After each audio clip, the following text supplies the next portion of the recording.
Hello, hockey fans! You have found your way back into the neutral zone on IE Sports Radio. We have made it. We have arrived. The calm before the storm. The Stanley Cup Finals are upon us. History will be made.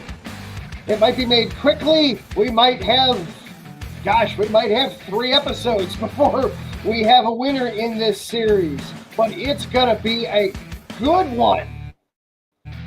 The Edmonton Oilers, the famed Edmonton Oilers, will they finally be able to get out from under the shadow of Wayne Gretzky and some of the other greats from those 80s runs? Oh yeah, and that one championship in 1990. On the other side, the Florida Panthers. Will they get their first title since ever? Will they finally, for the first time in franchise history, get to bring Lord Stanley's Cup to Sunrise, Florida? Will the Rats be triumphant? We will break it all down. We will discuss. We will debate. We will look at all of the angles. We will look at every possible avenue available to us in this series. We might just decide whether or not if Stuart Skinner is... I don't know. At this point, I have no idea. I think I might just pick it. I think I might just keep picking against Edmonton because they keep trying to prove me wrong. And it's not just going to be Zach and myself. No, Matthew Owens from USRN is here to help us break it all down. We are going to have some fun on this show tonight, ladies and gentlemen. Buckle it on up, light the lamp, let's go!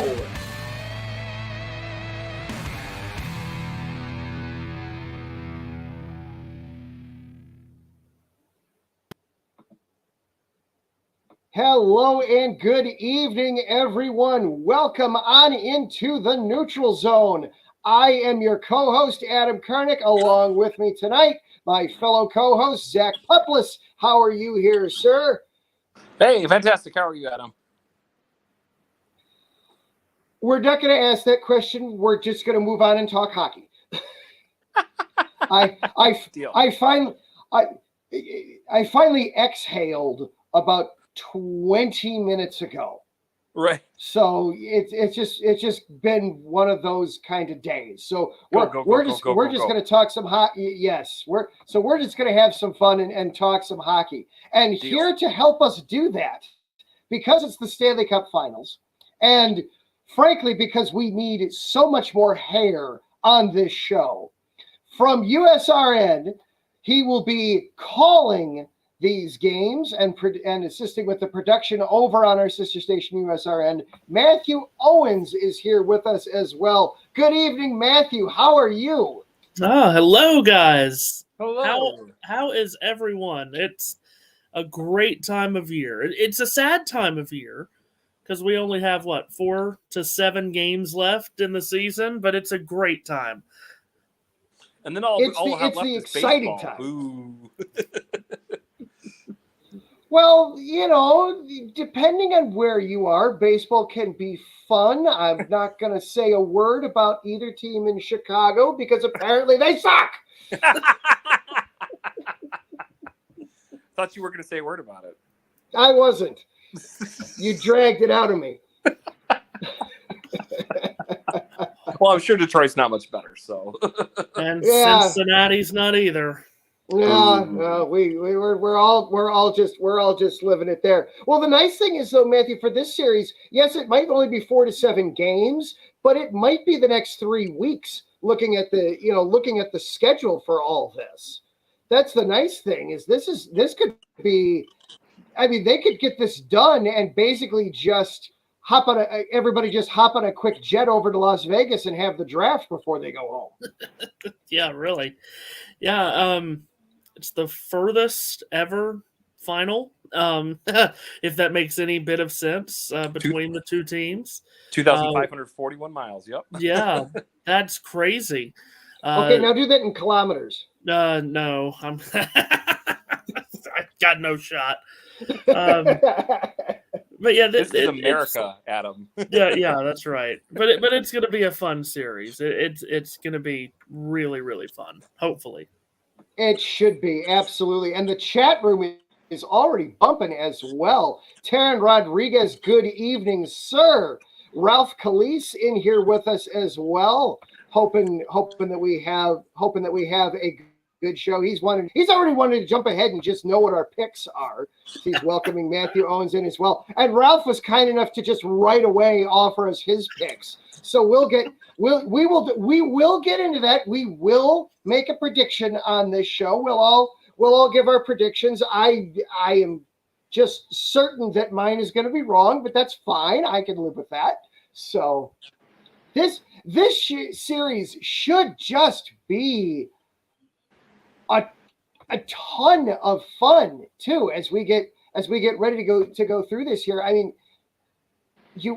where do we even want to start with this? I feel like the best way to start for this is the strength on strength that is going to be the Edmonton offense versus the Florida defense. I mean, what they did in that Eastern Conference, shutting down that Rangers attack so thoroughly and so dominantly in the early going. But this is Connor McDavid. This is Leon Draisaitl.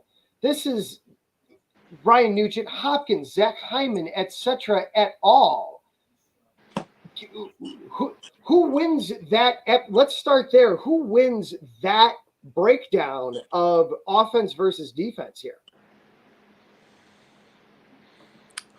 Oh, wow. They both had their moments. I mean, in the conference finals, the first couple games, it looked like Dallas was really stymieing Edmonton's offense. Ottinger was just playing lights out. He just completely impenetrable. But then they eventually found their way. And the same thing, I mean, the Rangers did get a couple wins on the other side as well. So tough to say. Matthew, where is your head leaning? I know where I'm at, but I'm curious where your head is at with this, Matthew. Well, I'm always interested because, these cup finals, you only see these teams play each other twice in the regular season. And I don't know if there's really anything from the regular season you can take from the two meetings. They were both before the calendar year flipped. Florida won that aggregate 10-4 in those two regular season games for whatever that matters. But one of those was while Jay Woodcroft was still coach of Edmonton, so I don't think you could take anything from that first one. Yeah, I agree. I'm just amazed by Edmonton finally getting to the point of being able to win by not playing fantasy hockey or video game hockey. I mean, how many years did we say you can't win the cup winning every game 5-4 and 6-4 and all of that? They finally figured out a way to grind out some of these wins. I think I have it right that only 2 of the games against Dallas, the over hit. So, I mean, they grinded out some low-scoring wins against Dallas. So, obviously, that's how Florida wants to play. Edmonton's finally figured out how to win those kind of games consistently. So, I think that helps them. But you're right. It is strength on strength. The Florida forecheck is unbelievable. I watched in awe that Rangers series. I mean, listen, I just watched the Rangers shred the Hurricanes on the power play over and over and over in the second round. The power play didn't get going against Florida. Florida wouldn't allow it to. They gave them zero space. And I mean, think about how great the Rangers were this year and just the individual players they have with Mika and Panarin and Kreider and so on. And they just Florida beat their heads into the wall over and over, and it was amazing to watch. So Florida's going to be the favorite in the series. First time they'll ever go into a cup final being the favorite. They deserve it. But Edmonton obviously is well equipped to create an upset. It wouldn't be a huge upset, but it would be an upset. Well, I'm with you. Like you said, I mean, they've been up and coming for how many years now? They've made the playoffs, but just couldn't seem to get over the hump and get to the final. And, the window was open. They've got the stars for it. You might as well take advantage, and they finally were able to. Yeah. They did get the stars for it. Oh, wow. That just totally, wow. I bombed that so hard. Oh, my God.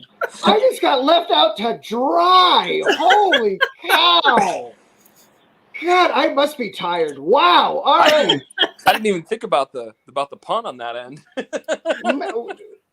Wow. Zach is missing puns. It really was that bad. Okay, never mind. I didn't say a thing. We're moving on from that. Oh my gosh. Well, they say each legacy player has their moment when they're likely to win a cup, and like at least once in their career or whatever. And could this be McDavid's? We'll see.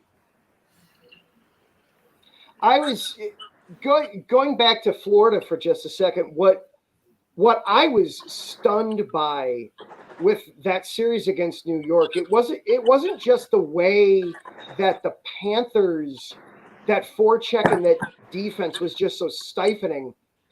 New York, in 6 games, New York never felt like it had any control of that series. New York was ahead at 2-1 at one point, and you never felt like the Rangers were in control and the Rangers were playing their hockey. It was simply they happened to survive games 2 and 3 that they managed to get to. New York now I'm doing math off the top of my head, 9 games this season against Florida. New York never beat Florida in regulation. Yeah. Wow. It was Florida went 6-0-3 against New York against the Rangers this season. So, but Edmonton's such a different beast to be taking on. I mean, the other thing that jumps out of the highlight reel goal in Game 6 from Connor McDavid, where he literally skates through the entire Stars defense. The whole time I'm thinking, it was just like, how do you stop that if you're Florida? We just saw them put on a terrific defensive effort. How do you stop that? It's like it honestly, what it reminded me of from a cross sports perspective, as we do that a lot here on this iteration of the Neutral Zone. They always would talk about with Drew Brees how there was no way to defend the perfect pass when Drew Brees would just absolutely put the ball in literally the only spot it could go. Watching McDavid, it was just like, you're aligned exactly where you're supposed to be defensively, and he still gets through. Good luck, guys. Good luck. Good luck. I mean, they could have put the Stars could have had 10 men on the ice in that sequence, and he still would have scored. And I would think that would just have to be so heart-shattering to anyone for that to happen again. And what's amazing about McDavid too is if the Oilers win the series, he's probably going to be the Conn Smythe winner, and deservedly so. He has been great in the playoffs, but what I love about it, he has 31 points in the playoffs, but he only has 5 goals. So, I mean, he hasn't even hit what we normally expect from him as far as goal scoring, but he's got 26 assists, which is ridiculous. You got Draisaitl with 10 goals. Evan Bouchard has 27 points in these playoffs, and then Zach Hyman's been out of his mind. He's got 14 goals in the playoffs. So Zach Hyman, a couple of times there, beat the Stars himself. Yeah, exactly. So the Oilers have finally, I mentioned they finally started to win games, 3-1, 3-2 when they need to. But they've also finally, they're no longer McDavid, Draisaitl, and everybody else. They're finally working together as a complete unit, which, what is it? What am I looking at? 5 players in this playoffs with 18 points or more. That's phenomenal. Yeah. Well, you talked about video game numbers, and for a while there, my definition of it was the offense. The winning the 5-4 games, the 6-5 games, etc. But then seeing his goal 9 in to game 7 6, games, 9-7, yeah, exactly.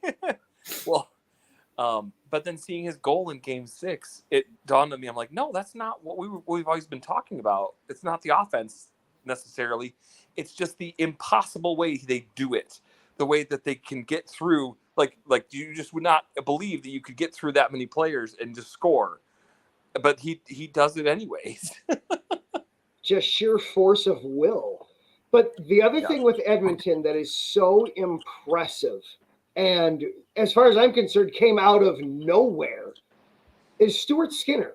And that Edmonton defense, as Matthew, as you pointed out, they figured out how to win 2-1, 3-2, 4-2. You didn't need Draisaitl at all to put up 9 goals just to, as we get joined by Zach's cat. We don't, you don't need to score 3 times a period every period just to make sure you stay in front of your opponent. What has Skinner what has been working so well, Matthew, in your opinion, with this Edmonton defense? Is this just a light has clicked on for Stuart Skinner, or is there something that the Oilers are doing schematically that is helping them? Yeah, that's a good question, because now there's going to be this conversation of, have they played an explosive offense yet in the playoffs? And that's already starting. Vancouver scored goals with the best of them this year, and Dallas didn't score goals in bunches, but boy, they could wear you out. Jason Robertson would like in on this conversation. Yeah, exactly. Yeah, 3 goals in 3 minutes and 33 seconds. Yeah. So I'm already hearing that narrative start. Whatever. I don't know if it is something. I just think, just overall, the coaching change, you can't deny, not only helped the team, it helped the team ascend. I mean, they were at one point 31st in the entire league, in the league standings. So I just, whatever goes on in those locker rooms, they needed a coaching change, and they made the perfect one. And I just think that helped overall, not just, defensively, in goal, offensively. I think it helped just the entire team. If they wind up winning the whole thing, you know what it reminds me of? What's that? St. Louis, 2019? 2019 St. Louis. Yeah. Those Blues, also under an interim head coach. What was it I saw from the 4-letter network today? The last 5 cup winners have all been with coaches in their first year with that team. Did I read that correctly? Wow. Is that the right stat? Bruce Cassidy last year. Yeah. Jared Bednar, I think, had been there a while though with Colorado. Yeah, that would be true. While I spout things that may or may not be true, I will go ahead and look them up. Plus, John Cooper's been with the Lightning for forever. I'll go now that this is just the internet. It's fine. No one hears anything on here. It's all fine. The information superhighway, yeah. Indeed, it's fine. Let's see. Craig Berube, of course, 2019 with the Blues. That was his first season. Rick Bowness was interim. He got not all won the cup, but Rick Bowness was an interim. Got the Stars to the Cup final in that unique summer that was 2020. Unique New York. Yeah, unique. Yeah.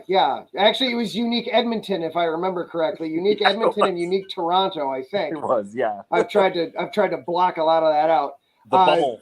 And then continuing the uniqueness that was 2021, you had Dominique Ducharme with Montreal. Got them to the Cup final, and then Bruce Cassidy last year. That was his first year with Vegas. So we have seen a trend here of first-year coaches with their current team, at least, because gosh, we know how much the coaching carousel just spins and spins in the NHL.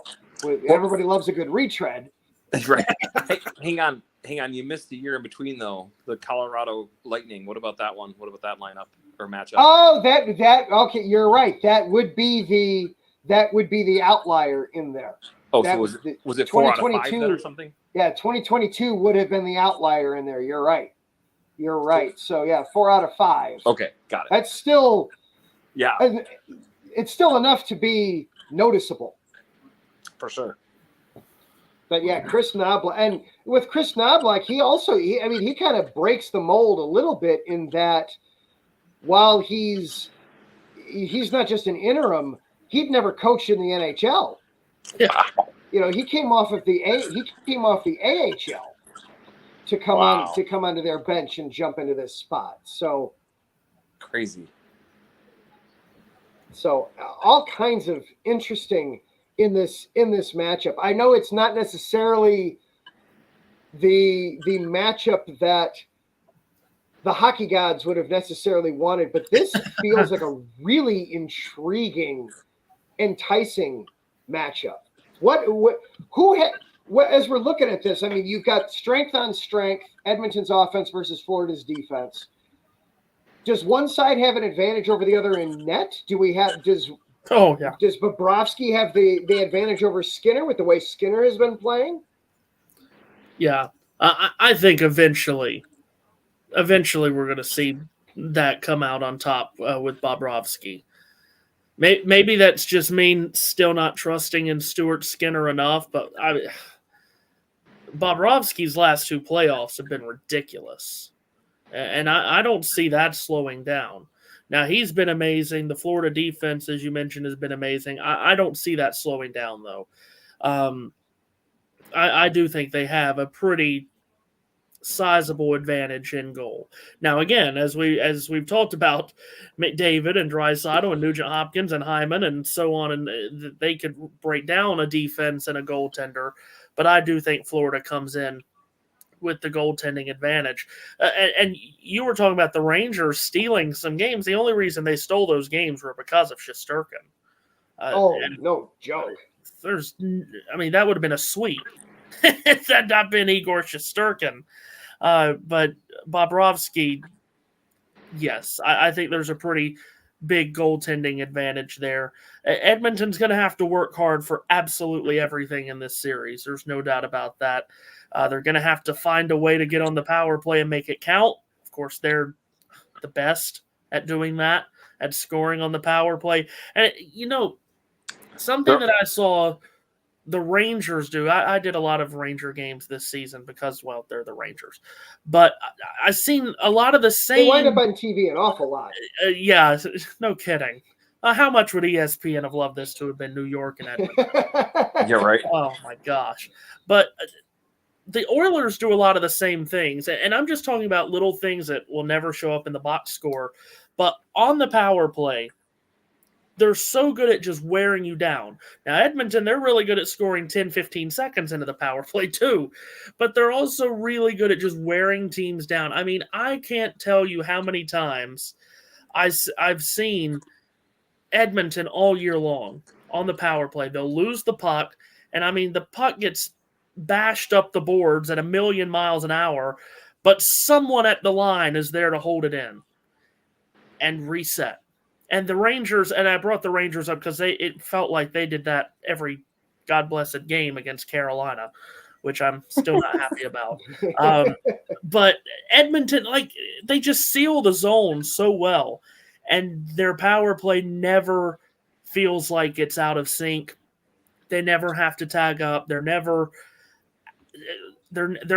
wasting time on the power play, I guess is the best way to put it. And that just wears teams down. Well, and on the flip side, their penalty kill too.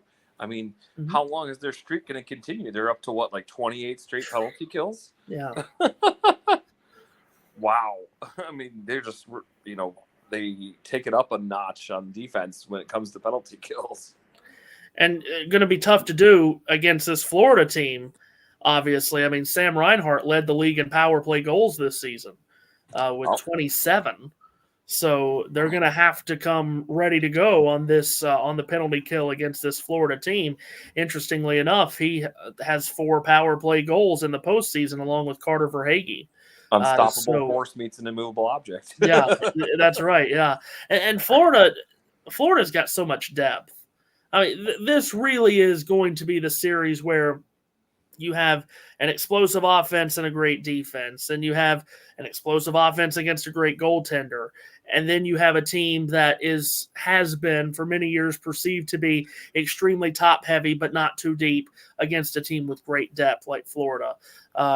I mean, they just come at you in waves. I mean, you think about Vladimir Tarasenko. He's done very little in this playoffs, actually, for Florida, but he had the winning goal in Game 6 against New York.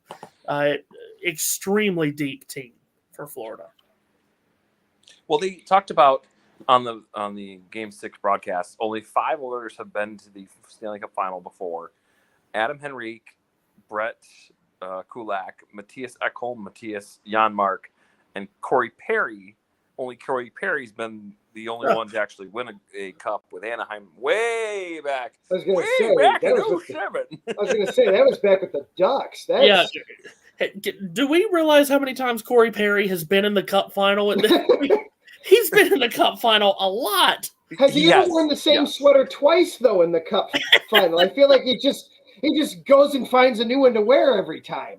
Yeah. Well, okay. So on the flip side, what about Florida? I mean, I'm sure they're a lot of the same team from last year, but what about them? Do they have anybody who's actually won it? Bobrovsky has it. Tarasenko, I was gonna say Tarasenko has. He was a Blues, right? Yeah. Yep. Okay. For a long time, he was a Blues. Yep. That rings a bell now. Okay. Trying to think if anyone else has. I'm gonna get my crack research team, aka Google, on this on the way. While I'm doing that, stall for time. You guys have mentioned a bunch of high-end players. Who, for either of you, who are some under the radar guys that you think that might jump out and become a factor in this series? Who's like that third or fourth line guy? First off, you talked about high-end, so I'll go with the family-friendly version from the radio, but Barkov versus McDavid is like King Kong versus Godzilla. So who do you think is who?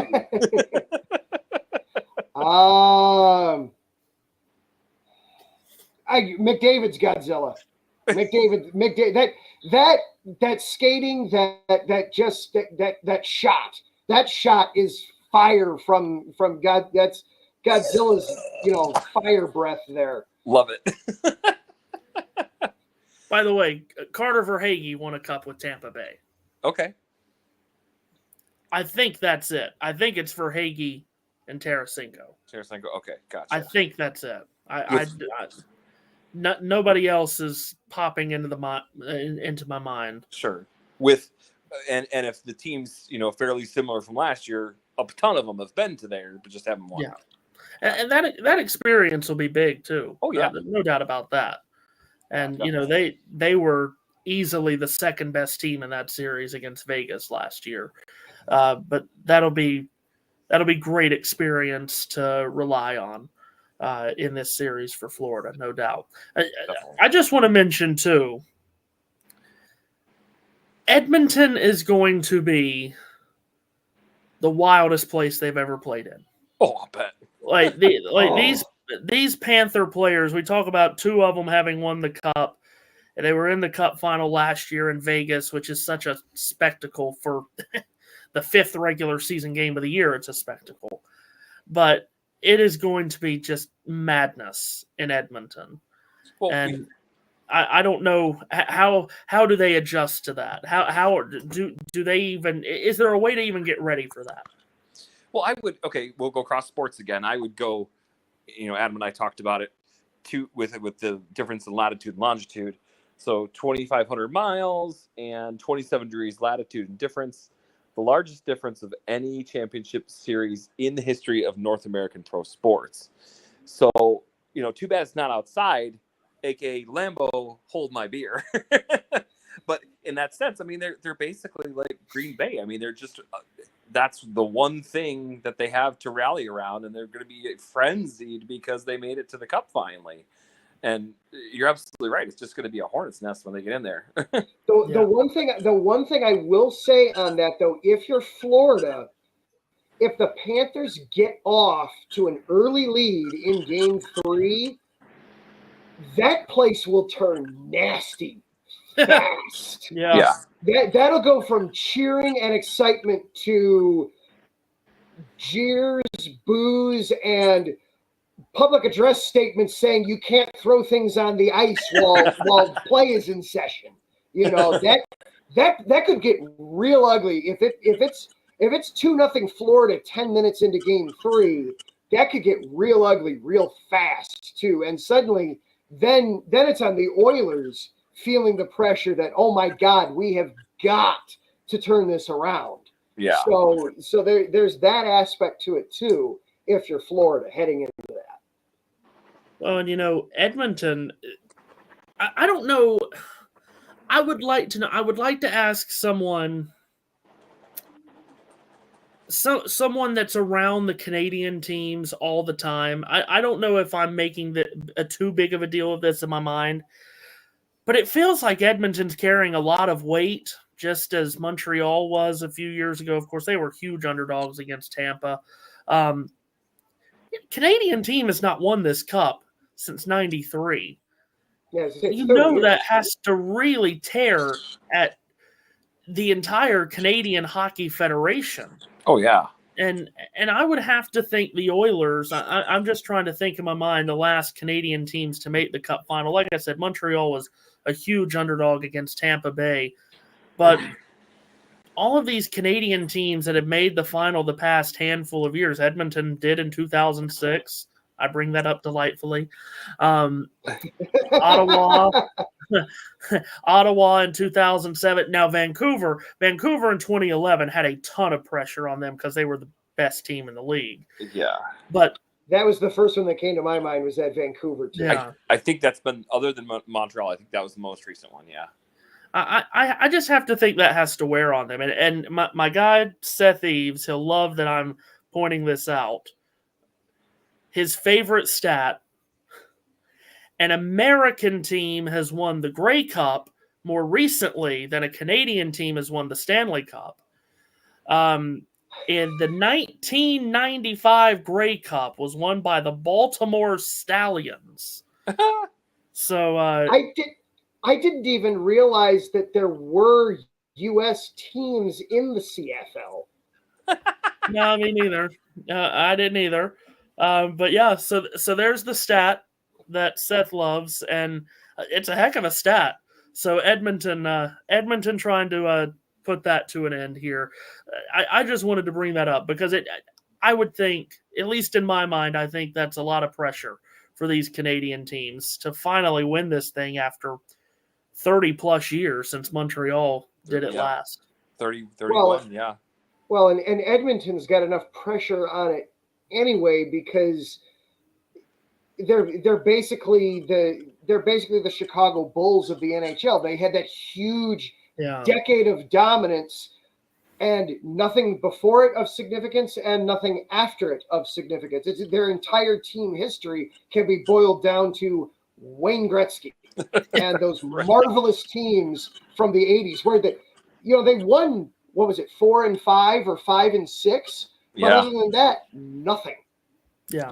That's enough pressure right there. Then to add on it the fact that Canada itself hasn't had success in this thing in 30 years. That's a ton of pressure on the Oilers. So yeah, there's definitely that. All right, so that leads us.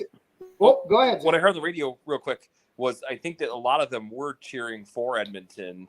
I mean, pretty much maybe everybody but Calgary, which makes sense. Yeah, I can see that. So, all right, well, that segues us in beautifully here. Let's have some predictions, gentlemen. Zach, let's start with you. Well, let's back up because we did have Ralph over in the comments. He predicted the Edmonton Oilers in 7, and he is emboldened by this. This is all caps, 4 exclamation marks. Edmonton Oilers in 7. Zach, who's winning this? How many games and why? What's that Seinfeld joke about Elaine? He didn't even put an exclamation point. I'm gonna go Edmonton in 7 as well. Oh, all right, and why? Oh, wow. All the star power, the video game numbers, everything we talked about, and I just think they're overdue for it. The window's open. You might as well take advantage of it while you're here. All right, and one last one? Who's your MVP? Oh, gotta go McDavid. All right, gotta go Jesus, as McDavid. people were calling him apparently on Twitter. Matthew, who you got? How many games? Why? And who's your MVP? I would love for it to go to 7. We haven't had a game 7 in the Cup final for a while. St. Louis and Boston 5 years ago, the last time we had a game 7. Interestingly enough, we've only had 7 since the turn of the century go to a 7th game. Again, I'll mention Edmonton was a part of one of those and lost. Cup. Yeah. But I would love for it to go to 7. I don't think it's going to. I'm one of the dying breed of people that still die on the hill of you can win championships with defense. And all of the issues that I may have with the Florida Panthers, personally, I think Florida's going to win this series riding on their defense. I really do. First off, the forecheck is incredible. They wear teams down with that ferocious forecheck. And defensively, I don't think they're going to be intimidated. They're going to give up their goals at times, obviously, to McDavid and Draisaitl and Nugent Hopkins, all the names that we've already mentioned. But I do think Florida's defense gets this done. And actually, I don't mean to rain on the parade. I think they get it done in 5. I don't think we get to 6, which would be a real shame. If we do get to 6, but if we get to 6 and Florida's ahead 3-2, then surely we'll get to game 7. Edmonton can't lose game 6 at home trying to force a game 7. But I think Florida takes this in 5.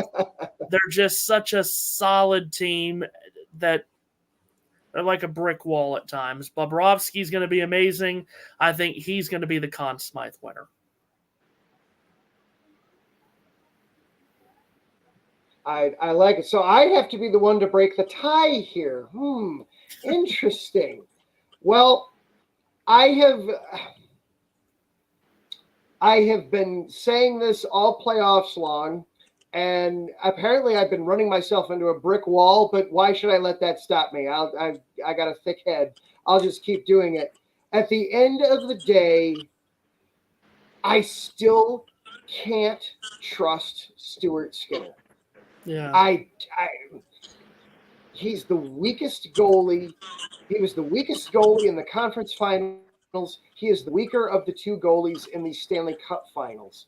And as we have mentioned throughout this show, you're not going to win in the Stanley Cup finals 7-5, 8-7, 9-8. You're just not going to be able to score that many times consistently. You're going to have to play some defense. As amazing as that was in the series against Dallas, and especially game 6, my God, the way Skinner just owned that game. I mean, Edmonton 2 power play goals, and that was it. They had, 9 shots through the first 50 minutes of that game. And Dallas had like 30, and Jason Robertson, I think, had almost more than Edmonton's whole team. Exactly. All that in mind, I think Florida gets this done. I think the Panthers wind up getting this done. I think Bobrovsky shows himself to be the superior of the two goalies, and that'll be enough to steal a game. I think Florida. I'm actually going to go Florida in 6. I do think we will have the Panthers take it in Edmonton in 6, and I'll go Carter Verhaeghe as my Conn Smythe. I think he'll have a couple of power play goals. I think he will assert himself in this series, and we will see the Florida Panthers for the first time ever receive Lord Stanley's Cup. Can I just say too? Yeah. I give the Florida front office so much credit for building this team the way they have, for making the right hire at coach. I have nothing but respect for how they built this team. But I really hope they don't win this cup. and that's not just for me, them sweeping Carolina last year. It happens, but it just really rubs me the wrong way how there may be 2,000 people in that building every game for the regular season. Oh, boo. And now all of a sudden they're getting a team go to the cup final back-to-back years. Like, there are more fans of their opponents in that building during the regular season because you have Boston or New York or Pittsburgh or Chicago transplants that retire, move to Florida, and they show up for the game more than Florida Panther fans. Well, you got to get them out of the bingo halls. Of course, yes. They're the Vanderbilt Commodores, the NHL. Yeah. It kind of rubs me the wrong way. And then, of course, in the playoffs, so here's 15,000 Florida fans. Where did they come from? Like, did they pay these people to show up in a red shirt or a red sweater? Like, where have you been the entire year? It just rubs me the wrong way. I'm sorry. They're just like the Rats. They come out of the woodwork. Games. Okay, real quick, because Matthew, I know you've got to go, and you have been incredibly generous with your time, and I appreciate that. Real quick, in Game 6, so Game 6 ends, and Florida begins celebrating, and I'm watching with my wife, and they begin launching the Rats, and she looks to me, and she's, "What's with the Rats?" What? And you could just see on her face it was. She's a Minnesotan. She understands that hockey has weird traditions, but even for hockey, this is like a bridge too far for her. And she said, "What is this?" And so I had to explain. I had to remind myself because it had been like 3 years since we had done the episode talking about the Rats. And so I had to remind myself. I was, well, you know, the captain killed one, and then apparently he then scored a couple goals, and then it became a thing. So but she was just the look of just like of the hockey injustice of it all. It was this, how dare you people do this? I would think if you've never seen it before, it is quite jarring. I had the line at the end of that game. The Rats have finally taken over New York. Oh, that's a good one. That's a good one. But yeah, if you've never seen that before, I'd say it is pretty jarring. But if you don't want them to win, then why'd you pick them? Oh no, yeah. My heart definitely with Edmonton here, but personal biases aside. Okay, got it. Yeah, I'm sorry. It does. If there's any Panther fans in the comment section, I apologize, but you don't show up to your games in the regular season. You just don't. They would probably say that they show up when they're like White Sox fans. They show up when it counts. So okay, maybe that's when they start giving out the free LaCroix is just during the playoffs. Don't get me started on that. Don't get me started on that. I had missed all season long the LaCroix patch on the Panthers jersey. Oh, it was just like I instantaneously became a passionate Rangers fan when that happened. That you just like Benjamin Moore paint. I get you. I can't stand this can was shown a picture of a grapefruit from 17 miles away. Yeah, therefore, right. Well, anyway, that's veering way off subject. Matthew, thank you so very much for your time, sir. I know you had said 9:30 and it's now 9:45. So I appreciate your time, sir. This has been a blast. Are you going to be doing all of the entirety of the series? You're going to be having help on this one over at USRN? Yeah, if all goes well, I'll be on as long as the series is on, which is good. I can't wait. All Florida things aside, I can't wait. Florida in the Cup final again. I've done the Cup final every year since 2021 on USRN, and I've never had a Cup final without a Florida team in it. Hey, there you go. It's either been the Lightning or the Panthers. So, that's a good point. Where can everybody catch those broadcasts? Holy smokes. Yeah. USRN at Mixler.com or the Mixler app, usrn.mixler.com. That's MIXLR.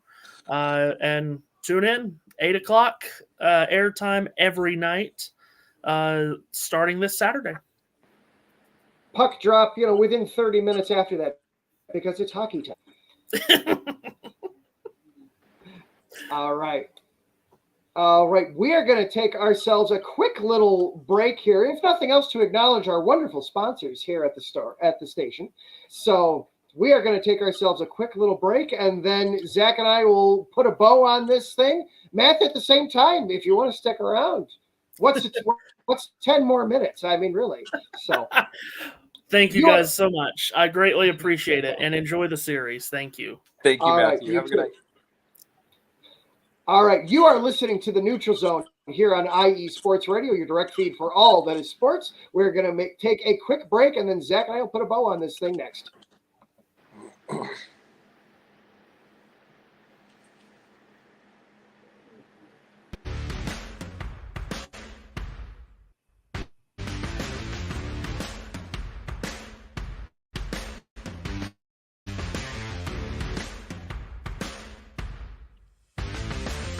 IE Sports Radio fans, this show is brought to you by Planet Jerky Premium Brisket Beef Jerky.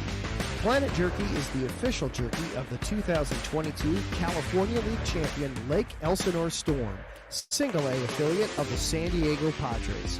This all brisket jerky has gluten-free options, contains no MSG, no sodium nitrate, is low in sugar, and high in protein. Go to their website at planetjerky.net and follow them on Instagram at Planet Jerky. Planet Jerky, the jerky that's on a whole other planet.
Hey there, IE Sports Radio fans. Be sure to check out our sponsor, Seal the Deal Wax Seals by Cecilia B. You just finished your very own wedding or baby shower invitations, and you're looking for that extra special touch? Maybe you wrote a letter to a relative or a friend and you want to add to their smile when they receive it. Then seal the deal with Cecilia's handmade sealing wax stamps for your invitations, letters, and gifts. You bring the deal, we'll bring the seal. You can find them on Instagram at sealthedeal_wax stamps and on Facebook, Seal the Deal Wax Seals.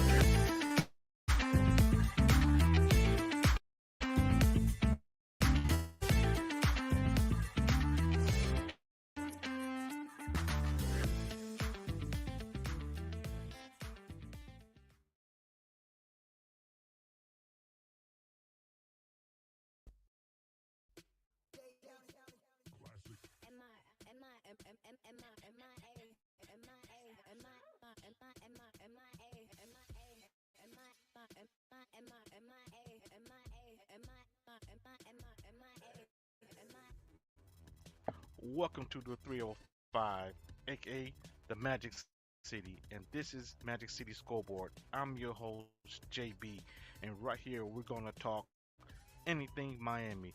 Miami Dolphins, Miami Heat, Miami Hurricanes, Marlins, Panthers, into Miami, high school football. So join me once a week right here on Magic City Scoreboard on IE Sports Radio, your direct feed to all that is sports.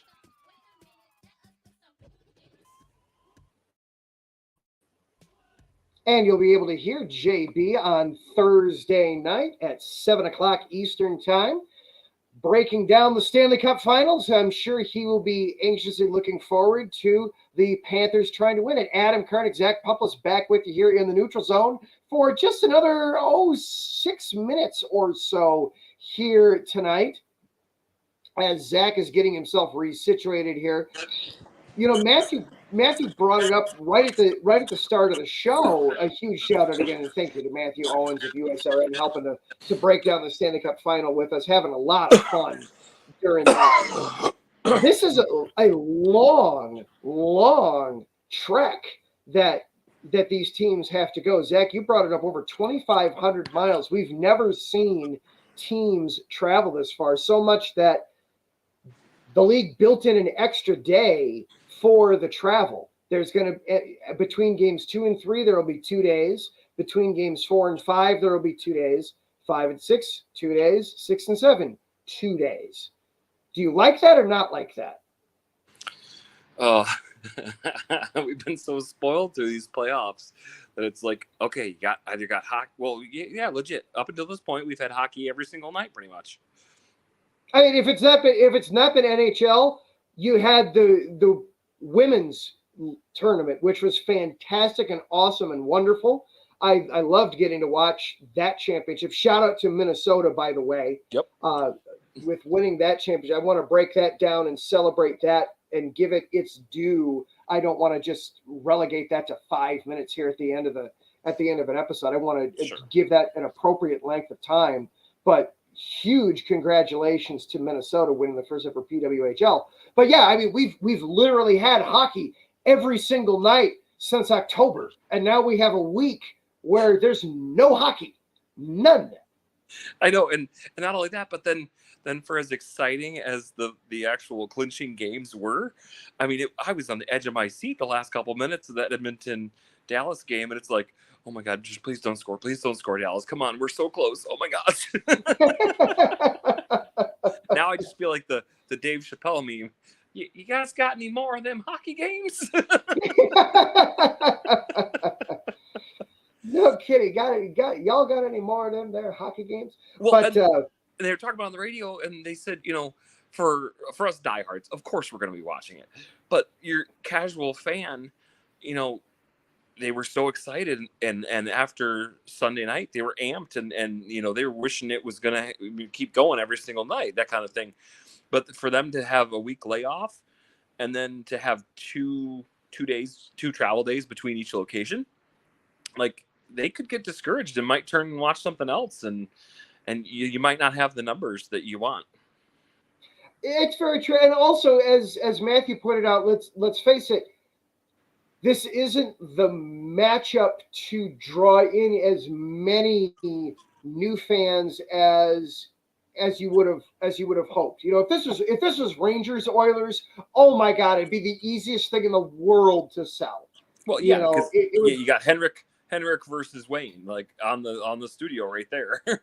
You've got an original six franchise in New York, and you've got a franchise that for a while was just synonymous with dominance, and really still is. The Oilers, in a lot of ways, are the premier franchise in Canada. You could debate, whether or not that's still Toronto. You could have the Toronto versus Edmonton debate, but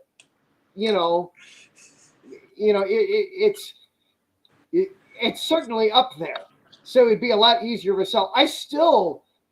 You can sell this series. You can bring new fans in with this series. Yes, the week off is going to make it a little harder, as Taryn comments here that no hockey is pretty much how he feels when there's no volleyball happening. It's just like, what do I do with myself here for a little bit? But also, you can still sell this series, though. It's so easy. Connor McDavid is the premier guy in this entire sport right now, and he's finally reached, I hesitate to use the word pinnacle because they haven't won the cup yet, but you're muted. Nope. We lost Zach. We lost Zach's sound. Uh-oh. Well, Connor McDavid has reached, he's at the very least reached the summit. He's reached the finals, the top series for the first time in his career. That's always exciting. That's always an easy way to bring in fans. You want to get into hockey, turn it on and watch that guy. Watch McDavid. Watch what he does. He will excite you. It's that easy to get behind and sell it. As for the extra travel time, they had to. You couldn't, especially with the way that these games tend to go to multiple overtime. You see all these overtime games where it's, man, they went 18 minutes into overtime before the winning goal, or we went into double overtime, or we went into triple overtime. And then imagine if that happens in, let's just say, for example, game 2 on Monday night, game 2, they go into triple overtime. You're